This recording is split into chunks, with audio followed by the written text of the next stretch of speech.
दर्शकवृन्द नमस्कार। आज पनि एउटा फरक प्रस्तुतिको भिडियो लिएर आएका छौँ। आज हामी पुदिनाको प्रयोगले हाम्रो स्वास्थ्यमा के फाइदा हुन्छ त यस विषयमा चर्चा गर्न गइरहेका छौँ। यस भिडियोलाई पनि अन्तिमसम्म हेरेर साथ दिनुहोला।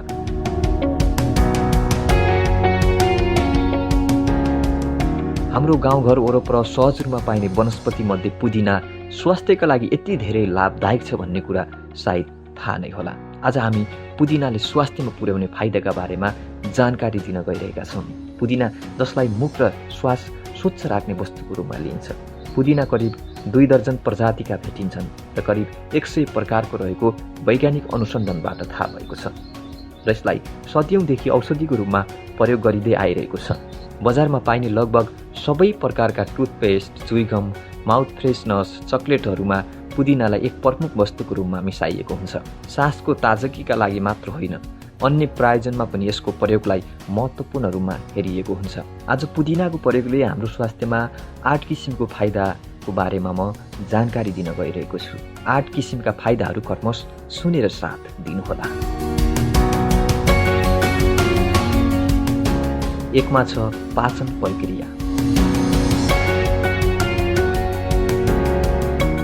पुदिना भोक जगाउने वस्तु र साथै पाचन प्रक्रियामा पनि ठूलो भूमिका खेल्छ। जब तपाईलाई पेटको समस्या हुन्छ, पुदिनाको 1 कप चिया खाँदा हल्का भएर आउँछ, किनकि पुदिनामा भएको रसायनले हाम्रो मुखमा हुने ग्रन्थि तथा पाचन क्रियामा प्रयोग हुने इन्जाइम निकाल्न मद्दत गर्छ।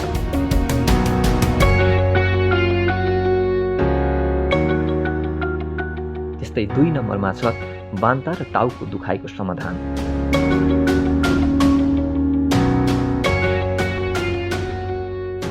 पुदिनाको प्रयोगले बान्ता र टाउको दुखाइको समस्या समाधान गर्न सक्छ। यसको कडा तथा स्वच्छ बास्नाले बान्ता हुने तथा टाउको दुखाइको समस्या समाधान गर्छ।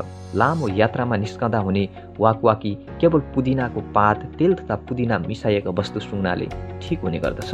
यति मात्र होइन, पुदिनाको तेल, बाम अथवा भिक्स निधार नाकमा लगाउनाले टाउको दुखाइ ठिक हुन्छ।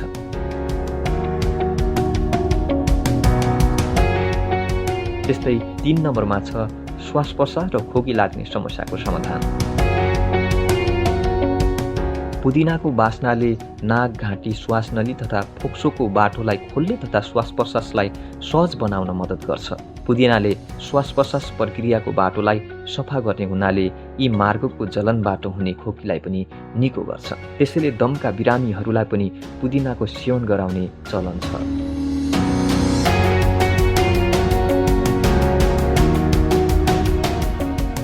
त्यस्तै 4 मा छ स्तनपानमा देखिने समस्याको समाधान। बच्चालाई स्तनपान गराउने कतिपय महिलाहरूको स्तनको निप्पल चर्कने, फुट्ने यस्तो समस्या देखा पर्छ। यसको समाधानका लागि पनि पुदिनाको प्रयोग लाभदायक मानिन्छ। अध्ययनले के देखाएको छ भने पुदिनाको तेलको नियमित प्रयोगले निप्पलमा देखिने यस्तो समस्या समाधान हुन्छ।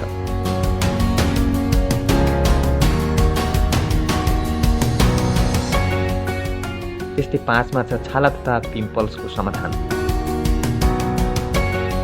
पुदिनाको रस छाला सफा गर्नका लागि लाभदायक हुन्छ। यसले छालामा हुने संक्रमण घटाउनुका साथै छालालाई भित्रैबाट सफा गरी पिम्पल्स हटाउन मद्दत गर्दछ। त्यस्तै लामखुट्टे, मौरी, किराहरूको टोकाइबाट छालामा समस्या भएको बेला पुदिनाको रस लगाउनाले छालालाई शीतलता प्रदान गरी सुन्निने समेत कम हुन्छ। 6 मा छ तौल कम गर्न सहयोग पुर्याउँछ। यदि तपाईँ आफ्नो तौल कम गर्ने सोचमा हुनुहुन्छ भने आफ्नो खानामा पुदिना राख्ने गर्नुहोस्, किनकि पुदिनाले पाचन प्रक्रियाका इन्जाइमहरू चाँडो निकाली छिटो पाचन गराउन मद्दत गर्दछ। यसले गर्दा खानामा भएका पौष्टिक तत्त्व तथा फ्याट सञ्चित हुनुको सट्टा चाँडै नै शक्तिमा परिणत हुन्छ, जसले तपाईँको तौल ठिक राख्न मद्दत गर्दछ।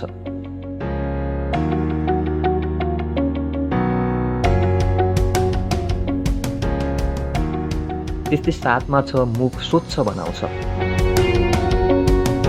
प्राय सबैलाई थाहा भएकै कुरो हो, पुदिनाको एक फाइदा मुखको स्वास्थ्य पनि हो। पुदिनामा भएको कीटाणुनाशक विशेषताले मुखभित्र हुने कीटाणुहरू मारी जिब्रो तथा दाँतका भागहरू समेत सफा बनाउँदछ। त्यस्तै श्वासलाई समेत सफा र ताजगी राख्न मद्दत गर्दछ।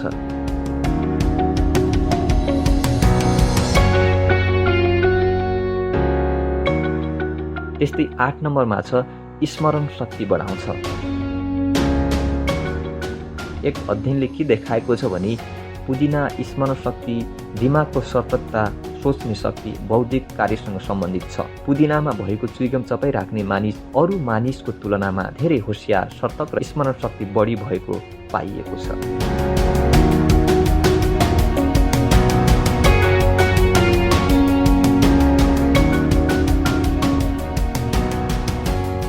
दर्शकवृन्द, आज हामीले पुदिनाको प्रयोगले हाम्रो स्वास्थ्यमा के फाइदा गर्दो रहेछ त यस विषयमा चर्चा परिचर्चा गऱ्यौँ। केही 8 फाइदाको बारेमा तपाईँलाई जानकारी दियौँ।